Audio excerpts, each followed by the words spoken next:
We're going to have our readings now, and we start with John from St Michael's, who brings us a reading from the book of Revelation.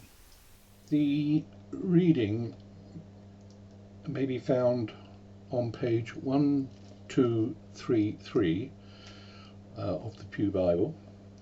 It's taken from the book of Revelation, chapter 1, verses 9 to 20.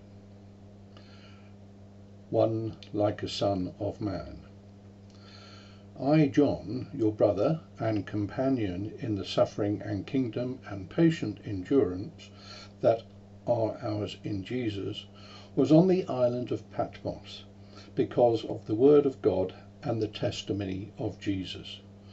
On the Lord's day I was in the Spirit, and I heard him behind me, a loud voice, a trumpet, which said, "Write on a scroll what you see and send it to the 7 churches in Ephesus, Smyrna, Pergamum, Thyatira, Sardis, Philadelphia, and Laodicea."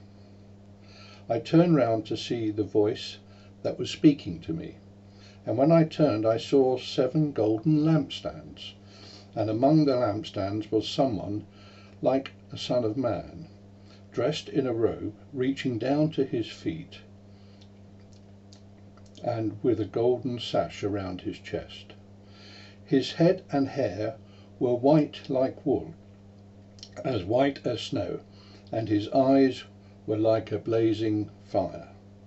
His feet were like bronze glowing in the furnace, and his voice was like a sound of rushing waters. In his right hand he held 7 stars, and out of his mouth came a sharp double-edged sword. His face was like the sun shining in all its brilliance.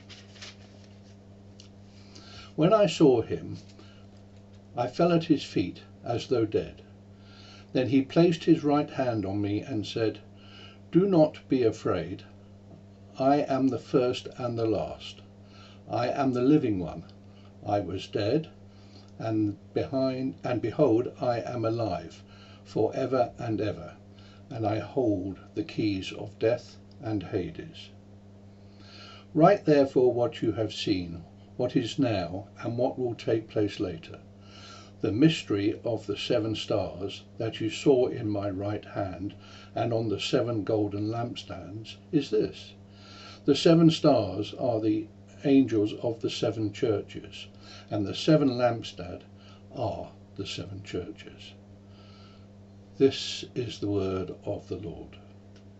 Thanks be to God.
And Leslie Ann from St George's Church is going to bring us our Gospel reading. The reading is taken from John chapter 21, verses 18 to 25. Very truly, I tell you, when you were younger you dressed yourself and went where you wanted, but when you are old you will stretch out your hands, and someone else will dress you and lead you where you do not want to go. Jesus said this to indicate the kind of death by which Peter would glorify God. Then he said to him, "Follow me." Peter turned and saw that the disciple whom Jesus loved was following them. This was the one who had leaned back against Jesus at the supper and had said, "Lord, who is going to betray you?" When Peter saw him, he asked, "Lord, what about him?" Jesus answered, "If I want him to remain alive until I return, what is that to you? You must follow me." Because of this, the rumour spread among the believers that this disciple would not die. But Jesus did not say he would not die. He only said, "If I want him to remain alive until I return, what is that to you?" This is the disciple who testifies to these things and who wrote them down. We know that his testimony is true. Jesus did many other things as well.